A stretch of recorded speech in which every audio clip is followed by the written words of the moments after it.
이 시대는 굉장히 빠른 그리고 놀라운 첨단 과학의 시대입니다. 그래서 많은 그 초고속 인터넷이라든지 또 무슨 유전자를 가지고 복제하는 거, 또 6개월마다 스마트폰이 업그레이드해서 나오고 너무 빠른 그런 시대 속에 우리가 살고 있습니다. 이렇게 빠른 놀라운 그런 시대를 지나지만 그렇게 빠른 과학의 첨단의 시대가 오면 올수록 우리 인간에게 상실된 것이 있다면 그것이 하나님을 경외하는 마음입니다. 우리가 그렇게 가면 갈수록 발전하는 세상이 올수록 하나님의 그 마음은 어두워지고 인간의 눈은 어두워지고 그렇게 가는 것을 볼 수 있습니다. 창세기에 보면 1장 2절에 정말 특이한 그 성경 전체에 접근을 합니다. 거기서 말씀하는 것은 태초에 하나님이 천지를 창조하시니라. 이렇게 우리는 시작되는 것을 압니다. 그래서 하나님이 누구시고 또 하나님이 어디서 오셨고 또 그분이 본질이 무엇인지를 설명하지 않고 그냥 선포하고 끝납니다. 정말 그 이상의 것들에 대해서는 침묵을 합니다. 하나님에 대해서. 오로지 그분의 창조에 대한 선포. 이 창조라는 단어는 바라라는 단어인데 이 단어는 하나님에게만 쓸 수 있는 단어다. 하나님, 주어가 하나님일 때만 쓸 수 있는 단어. 그래서 하나님 아니고는 이 단어를 쓸 수 없는 그런 단어를 여기서 본문에서 쓰고 있습니다. 하나님에 대한 특별한 단어죠. 이 단어에는 수단이 없습니다. 무엇을 가지고 물리적인 어떤 무엇을 가지고 창조하셨다가 아니라 아무것도 없는데 말씀 한마디 빛이 있으라 하니까 빛이 있었고 이렇게 나오죠. 정말 그분이 빛과 어둠을 가르시고 시간과 공간을 나누셨는데 우리가 그렇게 볼 때 그분의 시간이 만드신 분이 하나님 여호와 하나님이시고 공간을 만드신 분이 하나님이시라면 그 시간의 주인이 누구일까라는 거죠. 그 시간의 주인은 내가 아니라 우리가 살아가고 있는 24시간, 48시간, 365일 모든 시간의 주인은 내가 아니라 하나님이라는 것이죠. 우리가 인간들이 전부 다 시간 속에 살지만 그 시간은 인간의 소유가 아니다. 그래서 지금 우리가 이렇게 이곳에서 이 오후 2시에 예배를 드리고 있습니다. 이 시간을 우리가 날마다 그냥 옵니다. 이 예배가 있어서. 그러나 이 시간이 정말 나의 소유가 아니고 하나님의 소유요. 우리가 하나님의 시간 안에 우리를 둘 때만 그 시간은 의미가 있고 정말 축복이 있고 그리고 보람이 되는 시간이 아닐까. 마찬가지입니다. 공간도 마찬가지죠. 시간과 공간도 하나님께서 만드셔서 공간도 하나님의 역사 속에 우리가 시간과 공간을 함께 사용하면 하나님의 역사가 됩니다. 근데 우리가 시간과 공간을 하나님 안에서 사용하지 않고 그냥 내가 인간의 생각대로 사용한다고 생각하고 있으면 그것이 인간의 역사에 불과한 것이죠. 그래서 하나님의 역사냐 인간의 역사는 굉장히 무의미합니다. 아무리 재밌고 아무리 순간 쾌락이 있어도 무의미하고 지루하고 후회스럽고 그렇죠. 이것이 우리의 그 시간과 공간이 하나님 안에 있어야 하는 이유가 됩니다. 그래서 바로 우리가 그 존재하는 공간도 하나님 안에 있어야 한다는 것이죠. 그래서 제가 일부러 설교할 때 일부를 드릴 때마다 사실은 더 은혜가 있습니다. 제 개인적으로 여기 2부에서 드리는 이 예배보다 1부에서 드리는 그 예배 속에는 정말 그 악기가 드럼이 있고 피아노가 있고 다 있지만 사용을 하지 못하죠. 그리고 찬양도 마이크도 작게 씁니다. 그 모든 것이 완전하지 않고 모든 것이 부족하고 모든 것이 허름해 보이는 그런 예배를 드리지만 그 시간이 하나님의 시간이 될 때 의미가 있고 그것이 축복이 되는 시간이고 또 그 공간 굉장히 좁은 공간입니다. 지금 여기는 교회는 굉장히 크고 좋습니다. 그러나 그 좁은 공간에서 그 아무런 악기도 없이 작은 목소리로만 드리는 그 예배가 하나님의 시간과 공간이 될 때 얼마나 하나님이 기뻐하시는 그런 시간이 될 수 있을까라는 것을 1부에 나눴습니다. 2부에 오면서 그 목사가 그런 2부에도 그 설교를 해야 될 것 같다고. 그래서 제가 그랬어요. 2부는 공간이 아닌데 그런 예배를 지금 드리고 있지 않은데 2부에 왜 이런 설교를 또 해야 하나 이제 제가 그런 생각을 하고 기도를 해보니까 하나님 그런 말씀을 주세요. 제가 김종민 목사님 계실 때 교회를 처음 샌디에고 교회를 왔었습니다. 그때 세미나 하러 큐티 세미나 왔을 때 제가 김종민 목사님 그때 샌디에고 오늘의 교회가 예배를 드리고는 그 목사님 부부가 꽃 같은 거 뭐 이런 거 여기 예배를 드리던 소품들을 또 다 자기 차에 실는 거예요. 차에다 다 싣고 그 갔다가 다시 주일날 되면 그걸 다 가져와서 또 여기다 풀어놓는 그런 예배를 드리고 있어서 제가 그때는 보따리 장사인가 왜 그렇게 예배를 드려야 되나 막 이런 생각이 들 정도로 마음이 좀 안 좋았습니다. 근데 지금 제가 9년 거의 이제 한 몇 년 지나서 다시 샌디에고 교회로 오면서 이 성전 이전을 준비하면서 참 그런 마음이 많이 들었습니다.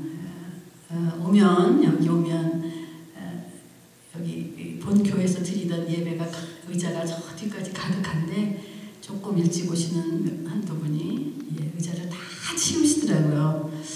그 다음에 여기 세팅도 다 다시 하시고 또 했다가 다 치웠다가 다시 열었다가 막 이러는 그걸 보면서 이런 환경과 이런 여건 속에서 계속되고 쉬지 않는 그런 예배를 드린 여기 남아있는 성도님들 많이 나가셨지만 지금 현재 남아있는 그 모든 과정을 겪고 남아있는 사람들을 하나님이 남은 자들에게 위로가 필요하고 우리가 성전 이전하기 전에 우리가 함께 어떤 마음을 가지고 예배해야 될지를 함께 나누는 게 좋겠다라는 그런 말씀이 계신 것 같아서 제가 정말 우리가 지금 그런 예배를 드리고 있고 지금 다시 접었다 폈다 하는 그런 불쌍한 예배 같은 생각이 들지만 하나님이 보시는 우리의 예배는 어떤 예배일까 그런 것들을 함께 나눠봅니다. 오늘은 그렇게 그 시간과 공간을 하나님 안에 두면서 살았던 한 사람 다윗에 대한 이야기입니다. 하나님은 다윗을 너는 내 마음에 합한 자라 이렇게 말씀하셨죠. 근데 실제로 다윗은 어땠습니까? 다윗은 과연 그렇게 하나님 앞에서 흠없는 사람이었을까? 하나님 정말 나는 내가 너무 기뻐. 나는 내가 너무 내 마음에 합해. 이렇게 말씀하셨지만 그의 실제적인 그의 삶은 물론 좋은 일도 했죠. 골리앗과의 싸움에서 이기고 많은 그 형들에게 밀렸지만 결국은 왕이 됩니다. 이스라엘 왕이 되고 우리에게 많은 시편을 남겨준 그런 사람이 바로 다윗이죠. 동시에 그는 굉장히 거짓말을 했고, 그죠? 큐티에서 우리가 얼마 전 큐티에서 봤죠. 가드와 아기스에게 블레셋에 도망가서 거기에 가서 그런 거짓말을 합니다. 자기가 살아남기 위해서 거짓말하고 바세바를 아내로 삼은 간음한 자요, 우리아를 죽인 살인자입니다. 그런 이런 흠이 많은 그런 다윗, 그를 왜 하나님이 계속해서 너는 내 마음에 합한 자라는 그런 말씀을 하셨을까? 그런 하나님 앞에서 칭찬을 들은 사람, 그래서 그와 우리와의 차이는 무엇일까라는 거죠. 여러 가지가 있겠지만 다윗에게 가장 가졌던 중심의 마음은 하나님을 향한 열망이요, 또 하나님이 얼마나 하나님의 애정에 대한 전문가라고나 할까요? 하나님의 그 애정에 대한 그걸 꿰뚫고 있는 그런 사람이었다는 겁니다. 그래서 정말 하나님 안에 불타는 그 마음과 열망을 들여다볼 수 있었던 사람. 그것이 무엇에 대한 열망이겠습니까? 하나님의 그 열망은 바로 우리를 너무나 만나고 싶어 하신다는 그런 하나님의 열망입니다. 하나님 얼마나 우리를 만나고 싶어 하시고 얼마나 우리를 가깝게 부르시는지. 그래서 이 하나님의 마음에 합한 자라는 이 단어는 다윗의 하나님에 대한 열망과 하나님의 다윗에 대한 열망이 합쳤을 때 하나님이 너는 내 마음에 합한 자다라는 인정을 받게 하셨다는 겁니다. 곧 나를 정말 지독하게 아주 정말로 하나님 나를 만나고 싶어 하시는 하나님의 마음과 또 내가 너무나 하나님 만나고 싶습니다. 하나님 갈망합니다. 하나님 정말 제가 하나님과 함께하고 싶습니다. 라는 그런 열망의 마음이 합하면 하나님이 나를 너는 참 내 마음에 합한 자다 이렇게 말씀하신다는 것이죠. 그래서 이렇게 다시 말하면 다윗은 그의 백성들을 위한 하나님의 열심, 그러니까 당신의 백성으로 택한 그런 사람들에 대한 하나님의 열심을 보았고, 그분은 또 자기 그 백성을 위해서 택한 자기 백성을 위해서는 언제든 그분의 능력을 나타내신다는 그런 확신을 가졌던 것이 다윗이었습니다. 하나님의 능력을 확신했던 것이죠. 그렇습니다. 우리가 그 하나님 우리를 향한 우리의 하나님에 대한 열망은 우리의 연약함을 보게 하지 않습니다. 우리의 부족함을 보게 하지 않고 하나님의 능력을 보게 합니다. 그리고 우리 세대에 하나님의 능력이 이 땅에 이루어지기를 위해서 우리가 열정을 다하게 됐다는 것이죠. 그것이 내가 하나님에 대한 열망을 가졌을 때 그런 삶을 살 수 있다는 겁니다. 이런 배경에서 우리는 오늘 사도행전 말씀을 봅니다. 사도행전 말씀에 아까 15절 16절 보면 이후에 내가 돌아와서 다윗의 무너진 장막을 다시 짓고 또 그 퇴락한 것을 다시 지어 일으키겠다 이렇게 말씀하시죠. 그리고 또 아모스도 저거 읽었지만은 그날에 내가 다윗의 무너진 천막을 일으키겠다. 그리고 그 틈을 막고 그 퇴락한 것을 일으키고 옛적과 같이 세우겠다 라고 말씀하시는 그 아모스서 말씀을 우리가 함께 봅니다. 하나님은 왜 그 집, 다윗의 집을 다시 재건하고 싶어 하셨는가? 하나님께서 왜 다른 그 성전이나 장막이 많았는데 왜 사도행전에서 다윗의 장막집을 더 좋아한다고 하셨을까? 우리가 성경에 보면 성경은 이스라엘의 성전의 역사에 대해서 이스라엘의 성전 역사에 대해서 잘 말씀해주고 있습니다. 최초의 성전이 무엇입니까? 우리가 그 성경에 나오는 최초의 성전, 성막이죠. 그때는 그러니까 모세의 출애굽기에 모세의 장막이 최초의 성전입니다. 그래서 하나님이 그 최초의 성전 하실 때 굉장히 하나님께서 출애굽기에 보면은 아주 모세에게 굉장하게 그 설명을 꼼꼼하게 해주시죠. 어떻게 짓고 그리고 그것이 하늘의 처소입니다. 성막은 굉장히 중요한 우리가 알아야 할 굉장히 중요한 메시지가 많은데 성막은 하늘의 새 예루살렘과 새 성전의 똑같은 그런 작은 모형이 바로 이 땅에 세워진 모세의 성막입니다. 그래서 그 모세의 성막을 통해서 하나님이 하늘에 계신 하나님이 이 땅에 너희들과 함께 내가 거하겠다. 너희들 가운데 내가 거하겠다. 라고 해서 하늘에 계셨던 그분께서 이 땅에 처음으로 내려와서 거하신 그곳. 그것이 모세의 성막이요. 하나님 계신 지성소입니다. 그래서 이 성막 가운데 이 최초의 성전, 하나님은 그것을 그리워하신 것이 아니었습니다. 하나님은 그렇게 짓게 하시고 다 그렇게 하라고 하셨지만 여기 보면은 그런 얘기가 아니지 않습니까? 그다음 또 하나는 더 화려하고 더 웅장하고 더 번쩍번쩍한 성전이 있다면 솔로몬의 성전입니다. 솔로몬의 성전은 정말 찬란합니다. 금으로 엄청난 금으로 동금을 입힌 많은 그 성물들이 있죠. 그래서 그 찬란함을 하나님이 재건하고 싶다 그렇게 말씀하신 것이 아니란 거죠. 하나님께서는 나는 다윗의 장막을 재건하고 싶다 라고 이야기하셨다는 거예요. 너무나 비교도 안 되는 그 두 성전과 성막과는 비교도 안 되는 허름한 갖추지 못한 그런 장막이었습니다. 그런데 하나님은 그 집을 보고서 나는 그 집을 다시 세우고 싶다. 나는 정말 그 집을 다시 세우고 싶다. 라고 말씀하시죠. 그런데 반면에 비교해서 보면은 솔로몬 성전을 세우실 때는 하나님이 이렇게 말씀하셨어요. 열왕기상 9장에 보니까 그러나 너나 내 아들들이 만약 나를 따르지 않고 등을 돌려서 내가 내 앞에 둔 내 명령과 규례를 지키지 않고 다른 신들에게 가서 섬기고 살아가면 내가 이스라엘에게 준 그 땅에서 그들을 끊어내고 내 이름을 위해서 내가 거룩하게 구별한 이 성전을 내 눈앞에서 던져버릴 것이다. 그 찬란한 성전을 짓고 봉헌을 할 때 하나님께서 그렇게 말씀하십니다. 나는 내 눈앞에서 이 성전을 던져버릴 거야. 너희들이 내 명령과 규례를 지키지 않고 다른 신을 가서 섬기면, 이렇게 말씀하시죠.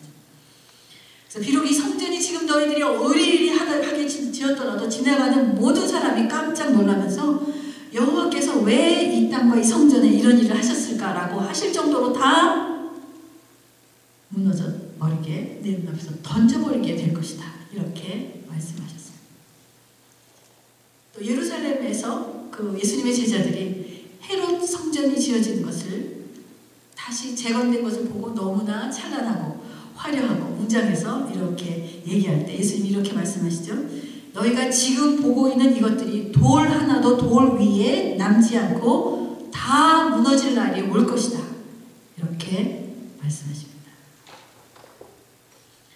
그런 하나님께서는 다윗의 처소에서 다윗의 초막에 그 지어진 그 성막에 대해서는 그런 말씀을 하시지 않고, 너는 이렇게 하면 무너지겠다, 무너뜨리겠다, 다 내 눈앞에서 사라져버릴 거다, 이렇게 말씀하신 게 아니라 내가 너희의 그 천막 기둥을 다시 세워줄까? 시간이 빼앗아가고 너희 인간의 연약함이 이렇게 만들었던 허물어버린 이것을 복구하도록 내가 도와줄까? 어떻게 도와줄까? 이런 마음이 있으신 거예요. 나는 정말 이 집을 보존하고 싶다. 여기서 가졌던 나의 만남의 추억들을 내게는 잊혀지지가 않는다. 그 만남의 추억들은 다른 어느 곳에서도 경험하지 못한 이 처소에서만 있었던 것이고, 나는 이 처소에 정말 보물 같은 추억을 내가 품고 있다 라고 하나님 말씀하고 계신 것입니다. 우리가 이렇게 정말 여기저기 다녀야 될 수밖에 없고, 또 앞으로도 어떤 성전에 대한 어떤 일들이 일어날지 모르지만, 하나님의 마음은 우리가 어떤 처소에서 어떻게 드리는 예배, 어떤 공간에서 어떤 시간 속에 드리는 예배, 그분은 보물 같은 추억을 품고 그 성전에 대한 그리움을 가지고 계시다는 겁니다. 정말 그때의 그 어려움, 그때의 그 모든 비참하고 초라하고 이런 것들은 상관없이 그 추억은 바로 하나님과의 만남의 추억이요, 또 그분의 임재가 있는 그런 추억을 주님이 그리워하고 계시다는 겁니다. 다윗이 이제 그 하나님의 임재에 대한 그런 열망이 바로 하나님이 기뻐하시는 그 집이 되게 했던 것입니다. 그래서 이 하나님의 임재의 상징은 바로 언약궤였습니다. 그 당시에. 그래서 그 언약궤가 바로 모세 시대 성막에서부터 있었던 건데, 이제 성막이 옮길 때마다 이제 언약궤가 맨 앞에 서서 이제 옮겨지게 되죠. 그래서 다윗은 이렇게 말합니다. 어떻게 해야 내가 여호와의 언약궤를 내게로 가져올 수 있을까? 어떻게 해야 그 하나님의 임재의 언약궤를 내게로 가져올 수 있을까? 우리가 잘 알다시피 이 언약궤는 블레셋과 전쟁에서 빼앗겼습니다. 그리고 이 정말 그 빼앗긴 그 언약궤를 이제 찾아오려고 그 마음이 있었던 것이 다윗의 마음이죠. 예루살렘에 가져오려면은 굉장히 많은 수고와 희생이 필요했습니다. 다윗의 관심은 뭐였냐? 금과 은으로 도금된 그 언약궤의 화려한 그 번쩍이는 그런 천사의 그 모양이나 뭐 이런 것에 있었던 것이 아니라, 그 언약궤의 그 두 천사가 이렇게 날개를 펴고 있는데 그 사이에 있는 하나님의 임재의 파란 불꽃, 그것이 다윗의 모든 관심사였습니다. 하나님의 임재의 상징이요, 하나님의 영광의 상징이었던 그 파란 불꽃, 하나님의 임재, 이것에 다윗은 그의 전 존재를 걸었습니다. 언약궤를 가져오기 위해서 이스라엘 백성과 다윗은 정말로 많은 준비를 했고, 또 이렇게 수고를 많이 했습니다. 열정적으로 수고했습니다. 그러나 이 사건이 안타깝게도 이 첫 번째 언약궤를 예루살렘으로 옮기려던 그런 첫 번째 시도는 재앙으로 끝납니다. 우리가 계속 큐티하듯이 그 블레셋과의 전쟁에서 언약궤가 이제 블레셋 땅으로 들어가고서 계속 이 언약궤는 블레셋의 그 신전에 있었습니다. 처음에는. 그때 그 언약궤가 있는 그 옆에 다곤 신이라는 그 신상이 서 있었는데 언약궤를 옆에 놓으니까 어느 날 자고 나니까 다곤 신상에 그 목이 다 부러져서 언약궤 속에 엎어져 있기도 하고 어느 날은 일어나니까 팔과 다리가 다 부서져가지고 몸뚱이만 있는 그 다곤 신이 그 언약궤 옆에 있기도 하고 그러니까 이 블레셋 사람이 너무 두려웠죠. 그래서 그거를 이제 이스라엘로 이제 옮겨줍니다. 그래서 지금 이때는 어느 때냐 하면 아비나답이라는 사람의 집에 언약궤가 가 있을 때입니다. 그래서 이 아비나답의 집에 있는 언약궤를 이제 다윗이 하나님의 임재를 그리워하는 그 다윗이 하나님에 대한 열망을 가진 그가 이제 그를 옮기려고 이제 아비나답의 집에서 예루살렘으로 옮기려는 그런 그 마음을 가지고 움직입니다. 그게 사무엘 하에 나오는 말씀입니다. 사무엘 하 6장에 보면 이제 아비나답 산 위에 있는 아비나답의 집에서 하나님의 궤를 새 수레에 옮겨 싣습니다. 이 새 수레라는 거는 그들이 그냥 대강 할 수도 있는데 그냥 하나님의 궤라는 그 마음에 공경한다는 그 나름대로의 공경을 이제 그 새 수레에다가 실어서 그것을 운반하려고 합니다. 그리고 다윗과 이스라엘 백성들은 다 막 연주를 하죠. 그 새 수레에 싣고 가는 그 언약궤를 보고 그 앞에서 여러 가지 악기로 연주를 합니다. 그리고 아비나답의 아들인 우사와 아효가 그 수레를 몰고 갑니다. 그 수레가 이제 다곤의 타작마당에 이르렀습니다. 다곤의 타작마당에 이를 때 갑자기 그 소가 날뛰기 시작합니다. 언약궤를 맨 그 소가 막 뜁니다. 그러니까 당연히 거기에 있던 언약궤는 떨어지려고 하죠. 언약궤는 떨어지려고 덜렁덜렁하고 흔들흔들합니다. 그래서 우사가 그 궤가 떨어지고 가서 손을 댑니다. 그리고 하나님의 궤를 붙들고 떨어지지 않도록. 그랬더니 7절에 이렇게 나옵니다. 우사의 잘못된 행동 때문에 여호와께서 그에게 불같이 진노해서 그를 치시니 그가 거기 여호와의 궤 곁에서 죽었다. 이렇게 나옵니다. 무엇이 잘못되었습니까? 사람이 생각하면, 우리가 생각하면 그는 그럴 수 있다, 당연하다. 떨어지려고 하는데 붙잡은 것이죠. 하나님의 생각은 달랐습니다. 사람들은 그렇게 생각합니다. 이 언약궤